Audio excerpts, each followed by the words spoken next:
Good morning everyone and welcome back to the channel. I hope you're having a great start to the week. And in today's video, I'm probably going to go through a full day of eating for you guys. Just showing you what I eat to get lean for the summer. I've got 3 eggs here, 30 grams of oats, 120 milliliters of whole milk. Quite a simple breakfast. However, I don't like to eat too much in the mornings, but I do want to get a bit of protein down after I do cardio especially. So in terms of cardio, I did a bit of swimming this morning just to keep things interesting. Did 750 meters, so that was around 20-ish minutes or so. I think with swimming, I have to be quite careful not to do too much because I noticed that if I go maybe to like 45 minutes to an hour, I do get really hungry. And whenever you're on a diet, I think managing your hunger is probably one of the most challenging things. So yeah, this morning weighed in at 79.3 kilos. Pretty good, like the scale is getting lower and lower, or the weight on the scale is getting lower and lower. But I'm not super married to the scale. Like I don't fixate on the number going down too much. I'm more looking in the mirror and just seeing that if I'm getting lean week by week. Also doing an additional 400 calories or so every single day of some sort of cardio. So that could be incline treadmill, it could just be walking, stairmaster, swimming, pretty much anything that I feel like doing that burns calories. And then I try to also move a bit more around the flat as well. So yeah, this is the first meal. Pretty boring. Like there's literally nothing on that. But porridge is actually one of those things that makes me quite full. So it's quite a nice meal to have when you are losing weight because it keeps me full at least for a longer period of time. So let's get into this. I also need to have a shower as well because I haven't had a shower yet. But we'll get this down, have a shower, and then also head down to the co-working area.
Okay, so we are back at the apartment. I'm just gonna eat a quick meal, which is this prep kitchen one. This is a high protein meal, so it has 65 grams of protein in it, which is really nice, especially during this period of weight loss. You wanna keep your protein very high. So I'm just gonna eat this very quickly and then head back to work. Work's not been too busy, actually. Just had a few calls earlier and I've basically finished most of my stuff. I just do a lot of the UI design. Basically, I speak with a lot of the UX designers. They build out what website should look like, and I basically code it out and make it look like their designs. So it's actually quite fun these days. Before, when I first was learning coding and everything, it was obviously a very big learning curve. I think it just takes practice, like with anything, and coding isn't really something like, I don't know, like doing tax or maybe consulting or something where you can very quickly learn it. I think with coding, it's like a skill that you need to really master, and it takes a lot of time. It takes a lot of basically like getting used to different problems, and then like as the more experienced you are, you would have seen that problem or issue previously, and then you're like, oh, I remember when that happened, I can do it like this kind of thing. But yeah, I'm definitely enjoying it a lot more. Last year I was kind of like thinking about not doing it because I don't know, I just felt a lot of pressure that I had to be really, really good. But I think now it's getting better. But yeah, I'm gonna finish this, and then later on we're actually gonna hit legs, which is very well. It's a treat, isn't it? You don't see me training legs that much on this channel. But as I said many times, who actually likes to see people train legs?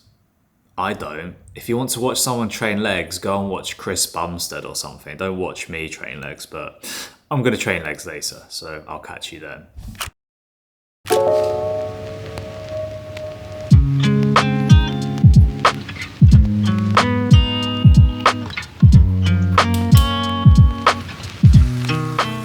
I can't believe I'm doing this, but I'm putting water in my porridge. I don't know if this is something that you guys do when you're losing weight, but I don't have any milk left, and I told you in the last video, I keep forgetting to buy milk, and whenever I need it, especially for a video like today, I don't have any. Okay, so time for pre-workout. I have 50 grams of oats. Water, unfortunately, I normally have it with milk, so I'm not a savage.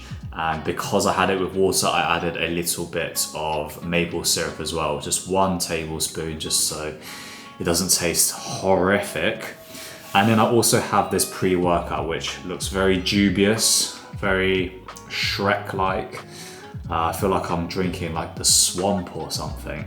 But this is the new pre-workout that I have. It's a twirler ice cream flavor, which is pretty nice when you first try it, but then I think the aftertaste is a bit grim, like with most pre-workouts and also protein powders. So I kind of have to chug this now. The flavor that I got before, which I talked about, was the cherry cola flavor. That one was really nice, but I think after a while you do get quite sick of the flavors because they are very sweet, even though they are sugar-free. So I'm guessing there's a lot of sweetener and a lot of chemicals to make it taste very nice. So yeah, maybe Eddie Abu might not appreciate it, if that's how you pronounce his name. So yeah, gonna eat this up, and then we're gonna head off to hit some legs. This tastes absolutely disgusting. I don't think I've even got that far with it, to be honest. I've probably eaten maybe 10 grams of the oats. I don't know if I can eat any more. It just tastes like nothing. It tastes like soggy. It's like sick.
at 2,164 calories for the day, which is pretty good. I still have 200-ish calories remaining, but because it's Friday tomorrow, well, it's Friday now, it's past midnight, and also the weekend, I do sometimes save some excess calories for the weekend if I'm not feeling too hungry on certain days, just because, you know, I still want to have a social life. I still want to see friends and stuff, and if they do want to go for a coffee or something or go out and eat, I don't have to be super restricted.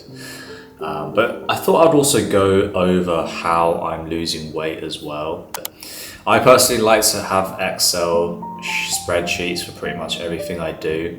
I realize that I do like numbers and I do like seeing progression and graphs, and that sort of keeps me accountable as well, and also very consistent.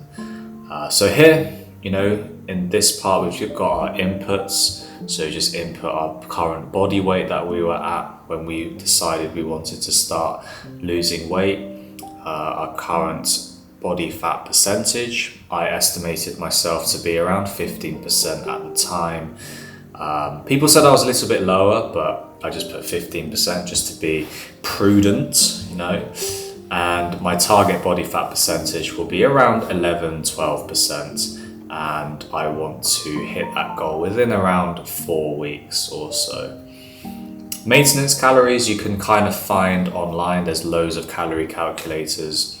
You input your height, your body weight, your daily activity levels, and they'll give you a rough estimate of how many calories you need to just survive and remain the same weight. This caloric deficit from zone 2 cardio I'll come back to later on. This basically just means how many additional calories do you want to be burning through doing cardio or steady state cardio. Now here is a little bit of complex maths. Probably not very complex, but I haven't done maths for a long time, so it could be quite complex. But you want to find your lean body mass, which is literally the 80 kilos minus 15% of that, and that will give you just your body weight without any fat on you. So that's 0% fat. And then your sort of target weight, this is basically taking how much fat you need to lose to get to 11%, and you deduct that from the 80 kgs. And to find that out, you do just have to take your lean body mass times 11 over 100 minus 11. But if you want to do it more simply, you just take the difference between your current body fat and your target body fat, which will be 4% in this example, and you will find 4% of 80 kilos, which is around 3.2 kilos, and then you just deduct that from 80. So 3.2 kilos, 3.146 kilos, doesn't really matter. It's not the end of the world, right? So then when you know that, you can work out how much fat you need to lose per week. So you just do your 3.2 kilos divided by your 4 weeks until your goal. That'll give you about 0.8 kilos. And we know that in 1 kilo of fat, you need to be in a deficit of 7,700 calories. So we can work out how much of a deficit we need to be in the week. So that'll be around just over 6,000 calories. And our daily deficit will just be the 6,000 divided by 7 days per week. And we will get a daily deficit of 865 calories. So now that we know how much of a deficit we need to be in each day, there's a few ways that you can go about this. You could, one, just be in a caloric deficit of 865 calories. But I wouldn't really recommend that. For myself, I still like to eat food. I don't like to restrict myself too much. And also you do need food as well to perform in the gym. You still want to keep your strength and intensity as high as it can be. So this is where this, how many calories you want to burn from doing cardio comes into play. For me, I do have a pretty sedentary job. I sit down for most of the day, so I can kind of afford to go and do an extra 400 calories worth of cardio, additional cardio, right? So this is everything on top of whatever your daily activity is. So I chose about 400 calories from doing some cardio like Stairmaster, swimming, incline treadmill, and then that would mean that your caloric deficit will just be your 865 minus your 400. So that would mean that your caloric deficit needs to be 465. And then that would mean that your total caloric intake for the day is 2,335 calories. So that's pretty much it. That's all the maths that you would kind of need. And yeah, then on this side, I just have sort of a table of how many calories I am eating during each day, working out sort of like the difference between this and, you know, my target caloric intake. So you can kind of see that, you know, last week I went over by, I don't know, 40 calories, right? It's not a big deal. But yeah, this kind of just keeps me on track of everything. I just like entering numbers into the spreadsheet, quite lame really. And yeah, I just like to see the scale slowly go down, and also I've got my target weight that I need to hit each week. So by the end of week 4, I'm hoping to get to around 77 kilos. Who knows? But it's definitely doable. Right now this week I've actually seemed to have gained a little bit of weight, probably because I've been eating at night time as well. So yeah, you can see here that I ate 10 minutes before. Yeah, I mean, sometimes I just I'm not super strict on my meal timing, so sometimes I just eat whenever I get hungry. Sometimes I will just have to eat at night even though I don't want to, just because I don't want to lose too much muscle by not eating protein, right? So it's on days like today, right, I ate some like 3 eggs and some prawns and stuff, and I'm just going to go to bed straight after this, so I'm probably going to wake up a little bit heavier. But I do want to say that this is just literally guideline, like it's not the be or end all way to lose weight. I mean, I'm sure there's like loads of other ways to do it. But I think as long as you are tracking as much as you can, and also you're seeing that you are getting leaner and leaner in the mirror, then that's all that matters really. Because at the end of the day, you know, we all just want to have a healthier lifestyle. We just want to look a bit better, feel a bit better. So getting to like 11%, 12% for me is plenty, and I'll be very, very happy. I just want to see abs again, right? They've disappeared for the last year or so. So yeah, that's it really. I hope you got a little bit of value from that, and also I hope you enjoyed this full day of eating. And also ASRV still have their end of season sale, and my discount code is still active, and they said that they're going to be turning it off very soon. So if you do want to pick up anything, you can use my code christangfit for an extra 15% off. That will really help me out in the channel. So I do really appreciate you guys using my code and supporting me. And yeah, I've left links down in the description below. But with that being said, I hope you enjoyed the video. If you're new here, please comment, like and subscribe. It will really give me the extra motivation and encouragement to continue making these vlogs for you guys. And yeah, hope you have a great start to the week, and I'll see you in the next video.